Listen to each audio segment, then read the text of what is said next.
Assalamualaikum warahmatullahi wabarakatuh. Perkenalkan, kami dari kelompok 7 akan mempresentasikan tugas besar sistem rantai pasok dengan judul Analisis Kinerja Aktivitas Green Manufacturing dengan menggunakan metode Green Supply Chain Operation Reference atau Green Score. Selanjutnya, nama-nama kelompok dari kami adalah: pertama, Derian Aldo Mededikto dengan NIM E12 2018 01185. Kedua, saya sendiri Riki Yuda Pratama dengan NIM E12 2018 01198. Yang ketiga, Rian Izar Septiansyah dengan NIM E12 2018 01205. Yang keempat, Anwar Ardi Wibowo dengan NIM E12 2018 01208. Dan yang terakhir, Edi Suprayitno dengan NIM E12 2018 01179. Supply chain management, proses-proses yang saling berhubungan dan membentuk serta mengirimkan produk atau jasa dari suatu perusahaan hingga konsumen tingkat akhir. Supply chain merupakan gabungan dari network perusahaan yang saling bekerja sama guna menciptakan dan mentransportasikan produk ke konsumen. Menurut Ujawan Supply Chain Management tahun 2005. Untuk lebih singkatnya, supply chain adalah aliran yang berhubungan antara organisasi yang memproduksi produk atau jasa hingga ke konsumen tingkat akhir. Green Supply Chain Management menurut Dirat tahun 2012. Green Supply Chain Management adalah sebuah inovasi penerapan rantai pasok yang berpadu dalam konteks lingkungan termasuk aktivitas reduksi resiko dari material yang digunakan. Green Supply Chain Operation Reference. Green Supply Chain Operation Reference merupakan suatu alat untuk memetakan aktivitas rantai pasok yang ada dalam sebuah perusahaan. Pemetaan bagian-bagian rantai pasok meliputi: 1.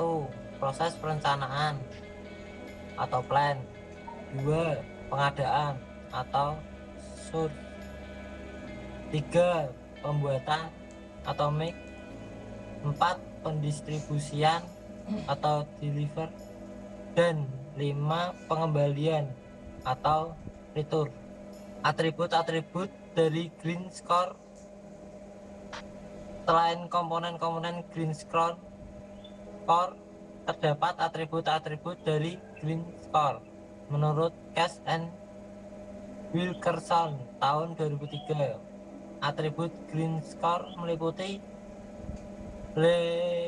reliability atau kinerja rantai pasok dalam hal pengiriman, responsiveness atau kecepatan yang diberikan pihak-pihak dalam rantai pasok dalam menyiapkan produk untuk konsumen, flexibility atau ketangkasan pihak-pihak rantai pasok dalam menanggapi perubahan yang ada di pasar untuk atau mempertahankan keuntungan yang kompetitif.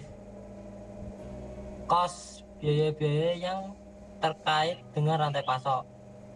Assessment manajemen efisiensi atau efektivitas perusahaan dalam mengelola aset untuk mendukung kepuasan akan permintaan yang termasuk modal dan modal kerja. Selanjutnya, data atribut responsiveness. 1. Waste produced as percent of product produced. Tujuan dari indikator ini adalah mengukur total jumlah limbah, baik limbah padat ataupun limbah cair dari seluruh produk yang diproduksi. Hasilnya dapat dilihat di tabel di bawah ini. Yang kedua, make cycle time. Perhitungan waktu siklus pada produksi kain batik di Kusuma Jaya Batik dimulai dari waktu pengukuran dan pemotongan kain, kemudian dilanjutkan dengan pengecapan kain. Setelah proses pengecapan selesai, kemudian dilanjutkan dengan pewarnaan kain batik. Pelorotan dilakukan ketika pewarnaan selesai dan setelah itu dilanjutkan dengan pencucian serta penjempuran kain batik. Ketiga, production schedule. Pada indikator ini dilakukan pengukuran untuk mengetahui persentase produk yang selesai tepat waktu dalam setiap minggu. Nah, persentasenya dapat dilihat di bawah ini pada bulan Juni dan Juli. Selanjutnya, data atribut cost. 1. Biaya produksi. Untuk biaya produksinya total cost per unit berjumlah 105.400 sekian. Datanya dapat dilihat di tabel berikut. Selanjutnya, data atribut assets management. 1. Efisiensi stamp batik. Pengukuran ini bertujuan untuk mengetahui persentase dari efisiensi stamp batik yang sering digunakan. Datanya dapat dilihat di tabel di bawah ini. Olahan data tingkat kepentingan analitikal hierarki proses atau AHP. Pembobotan atribut. Pembobotan atribut bertujuan untuk menentukan prioritas dari atribut-atribut yang ada. Pembobotan atribut menggunakan data yang berasal dari kuesioner yang dimasukkan ke dalam matriks perbandingan berpasangan. Berikut adalah tabel dari pembobotan atribut. Selanjutnya, berikut ini di situ ada tabel 4.15 yang berisikan selanjutnya. Berikut ini di situ ada tabel 4.15 yang berisikan normalisasi antara atribut. Dan ada tabel 4.16 di situ berisi pembobotan dan konsistensi antara atribut. Pembobotan indikator. Pembobotan indikator bertujuan untuk menentukan prioritas dari indikator-indikator yang ada. Pembobotan indikator menggunakan data yang juga berasal dari kuesioner yang dimasukkan ke dalam matriks perbandingan berpasangan. Sama seperti langkah dalam pembobotan di level atribut. Setelah melakukan perhitungan matriks perbandingan berpasangan, dilanjutkan dengan normalisasi dan juga perhitungan konsistensi yang ditunjukkan oleh tabel-tabel bawah ini. Itu bawah ada tabel 4.17 berisi pembobotan indikator atribut reliability. Setelah disajikan beberapa data atribut, kemudian data itu diolah. Dalam pengolahan ini dilakukan sebuah normalisasi sistem buku dengan tujuan untuk penyamaan nilai parameter dari setiap indikator karena setiap indikator memiliki bobot yang berbeda-beda.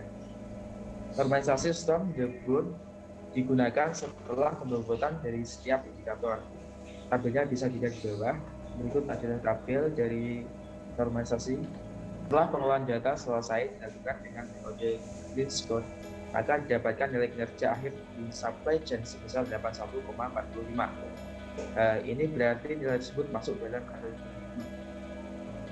untuk mempermudah memilih KPI yang membutuhkan perbaikan, maka pembahasan ini menggunakan traffic light system. Pada traffic light system ini menggunakan 3 warna indikator, yaitu merah, kuning, dan hijau. Didasarkan pada nilai skor SNOM Debrun, indikator merah ditujukan kepada KPI dengan nilai skor kinerja kurang dari sama dengan 60, yang berarti kinerja tidak memuaskan.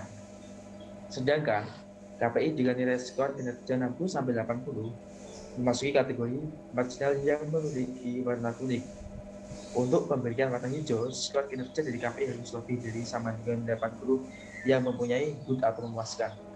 Dari 13 KPI yang ada pada aktivitas manufacturing, terdapat 7 KPI yang berada dalam kategori merah dengan usulan perbaikan sebagai berikut. Yang pertama, pada indikator Wilson District, para pekerja harus dibiasakan disiplin dalam menggunakan air pada proses produksi agar pemborosan air dapat dikurangi. Kemudian, yang kedua, Kusuma Jaya Batik dapat mengganti pewarna sintetis dengan pewarna alami dari berbagai macam tumbuhan agar menurunkan tingkat pencemaran lingkungan. Kemudian yang ketiga, Kusuma Jaya Batik memungkinkan dapat menambahkan pekerja yang handal dalam proses pengecapan dan melakukan manajemen penerimaan pesanan agar jadwal produksi dapat dalam setiap minggunya itu tercapai, sehingga energi yang digunakan tidak berlebihan. Kemudian selanjutnya, perbaikan yang dapat dilakukan untuk KPI Production Schedule adalah perbaikan pengelolaan jadwal produksi sehingga perusahaan dapat memenuhi permintaan pelanggan tepat waktu. Kemudian yang kelima adalah dalam biaya instalasi, pengelolaan limbah perbaikan dapat dilakukan memodifikasi ulang pengelolaan limbah yang ada. Kemudian yang terakhir adalah pada indikator efisiensi stand batik, rekomendasi yang diberikan adalah pengadaan pelatihan pengecapan batik untuk karyawan agar efisiensi 79 penggunaan stem batik dapat tercapai. Selain itu dapat meminimalisasi kemungkinan waste atau sampah.